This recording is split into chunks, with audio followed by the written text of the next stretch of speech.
वसी टीवी के तमाम देखने और सुनने वालों को मेरी तरफ से अस्सलामु अलैकुम। उम्मीद करता हूँ आप सब खैर आफियत से होंगे और ठीक ठाक होंगे। नाजरीन, आज की इस वीडियो में हम आपको बताएंगे कि ऊँट की पैदाइश क्यों हुई और ऊँट सांप क्यों खाता है और सांप खाने के बाद ऊँट पानी क्यों पीता है और ऊँट की आंखों में आने वाले आंसू किस मकसद के लिए इस्तेमाल किए जाते हैं और ऊँट का गोश्त खाने के बाद वज़ू करना क्यों लाजमी है। ऊँट के बारे में नमाज पढ़ने से क्यों मना किया गया है। दोस्तों, यही आज की वीडियो का मौजू होगा और आज की इस वीडियो में हम आपको इसके मतलब ऐसे हक़ाइक़ बताएंगे जो कि आप जान कर दंग रह जाएंगे और आप इनसे मुकम्मल तौर पर नावाकिफ़ हैं। वीडियो शुरू करने से पहले अगर आपने इस चैनल को सब्सक्राइब नहीं किया तो इसको सब्सक्राइब कर लें। अल्लाह ताला ने कुरान मजीद फ़ुरक़ान हमीद की सूरतुल गाशिया में इरशाद फरमाया है कि क्या ये लोग ऊँटों की तरफ नहीं देखते कि कैसे अजीब पैदा किए गए। ऊँटों का ज़िक्र हदीस में भी आया है। हदीस में बयान किया गया है कि हर ऊँट की कोहान पर एक शैतान मौजूद होता है और जब कोई भी आदमी ऊँट पर बैठे तो अल्लाह का नाम ले और पास तुम इसकी खिदमत करो, शक ये सवारी तुमको अल्लाह ही ने दी है।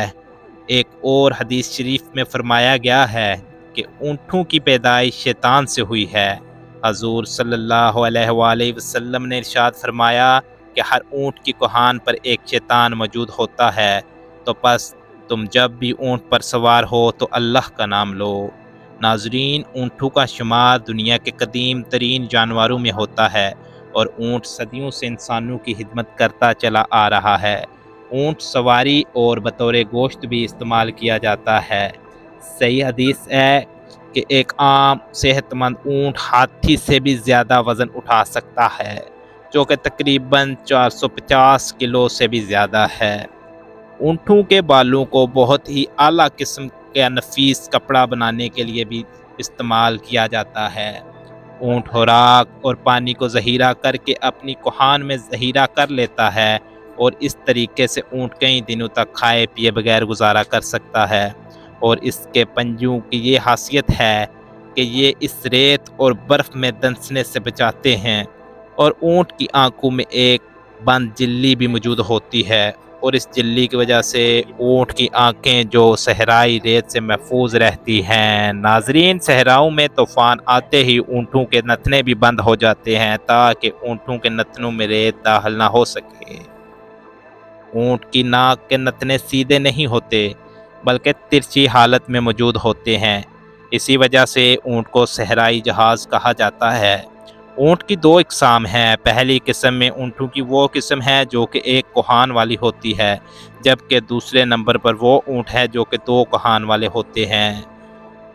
ऊँट के दौड़ने की रफ्तार 40 मील फी घंटा है। ऊँट के ऊपर वाले होंठ दरमियान से कटे होते हैं, यानी इनको ऊपर नीचे हरकत दे सकता है।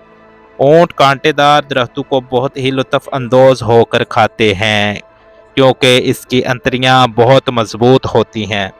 ऊँट हर इस घास फूस और चीज़ को खा लेता है जिसको दूसरे जानवर खाना पसंद नहीं करते, जबकि माहिरीन ने इस बात का दावा किया है कि ऊँट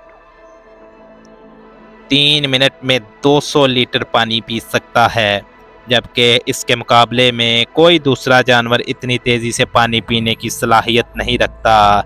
सैयदना जाबर रज़ी अल्लाह ताला अन्हा बयान करते हैं कि मैं नबी करीम सल्लल्लाहु अलैहि वसल्लम के पास हाजिर था। एक आदमी आया और इस आदमी ने नबी करीम सल्लल्लाहु अलैहि वसल्लम से सवाल किया कि क्या बकरी का गोश्त खाने के बाद मैं वज़ू कर सकता हूँ? तो रसूलुल्लाह सल्लल्लाहु अलैहि वसल्लम ने फरमाया नहीं। तो फिर उसने पूछा कि क्या मैं ऊँट का गोश्त खाने के बाद वज़ू करूँ? तो आपने फरमाया बिल्कुल। तो उसके बाद साइल ने सवाल किया कि क्या मैं ऊँटों के बारे में नमाज अदा कर सकता हूँ? तो आपने फरमाया नहीं, ऊँटों के बारे में नमाज नहीं पढ़ सकते। तो फिर साइल ने इरशाद किया कि मैं बकरियों के बारे में नमाज पढ़ सकता हूँ? तो आपने फरमाया हाँ। तो नाजरीन, ऊँट का गोश्त खाने के बाद वाजिब है कि आप کلی لازمی کریں، جبکہ ایک حدیث میں بھی فرمایا گیا ہے کہ اونٹوں کا کوئی بھی حصہ یعنی کھانے کے بعد وضو کرنا لازم ہے، جبکہ وہ اونٹ کے کسی بھی حصے کو کھا سکتے ہیں۔ ہر حلال جانور کا گوشت ایسا نہیں کہ اس کو کھانے کے بعد وضو کیا جائے۔ ناظرین، اونٹ کو ایک بیماری بھی لگتی ہے جس کا نام حیام ہے۔ اونٹ کی اس بیماری کا علاج صرف سانپ کو زندہ نگلنا ہے۔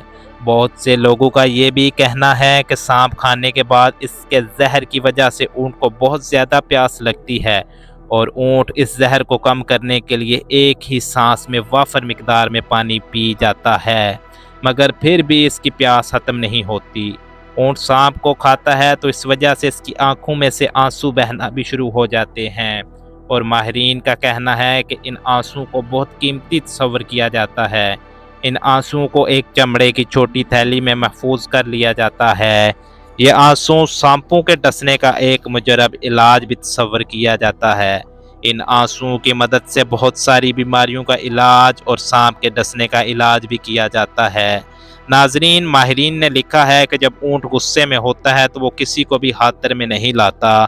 اس وقت اونٹ بہت ہی بدحال ہو جاتا ہے اور اس کے منہ سے سرخ کھال نکلتی ہے اور ساتھ میں جاگ نکلنا بھی شروع ہو جاتی ہے۔ اس سے اونٹ اپنے پیٹ کی طرف سے سرخ کھال نکال لیتا ہے، یعنی وہ پھونکے مارنا شروع کر دیتا ہے، اور پھر اونٹ غصے کی حالت میں کھانا پینا بھی چھوڑ دیتا ہے۔ دوستو، اونٹ سب سے زیادہ بغض اور کینہ رکھنے والا جانور تصور کیا جاتا ہے، لیکن اس کے ساتھ ساتھ اونٹ میں صبر و تحمل اور دوسروں پر حملہ کرنے کی صلاحیت بھی موجود ہے۔ ناظرین، اونٹ کے اندر پتا بھی موجود نہیں ہوتا، شاید اسی وجہ سے اس میں صبر و تحمل زیادہ ہے، اور اونٹ ایک نہایت ہی فرمانبردار جانور ہے۔ کوئی بھی آدمی اس کی نکیل دبا کر اس کو کہیں پر بھی لے جا سکتا ہے۔ بہت سے لوگ اونٹ کے گھٹنوں کو اس کے ٹہنے سمجھتے ہیں، لیکن یہ بات بالکل غلط ہے۔ اونٹ کے گھٹنے اس کے پیٹ کے بالکل نیچے ہوتے ہیں، اور اس کے ٹہنے اس کے پاؤں سے بہت زیادہ اوپر کی طرف موجود ہوتے ہیں۔ ناظرین، اسی امید کے ساتھ آپ سے اجازت چاہتے ہیں کہ آپ کو یہ ویڈیو بہت پسند آئی ہوگی۔ اپنا اور اپنے چاہنے والوں کا بہت سارا خیال رکھیے گا۔ اللہ حافظ۔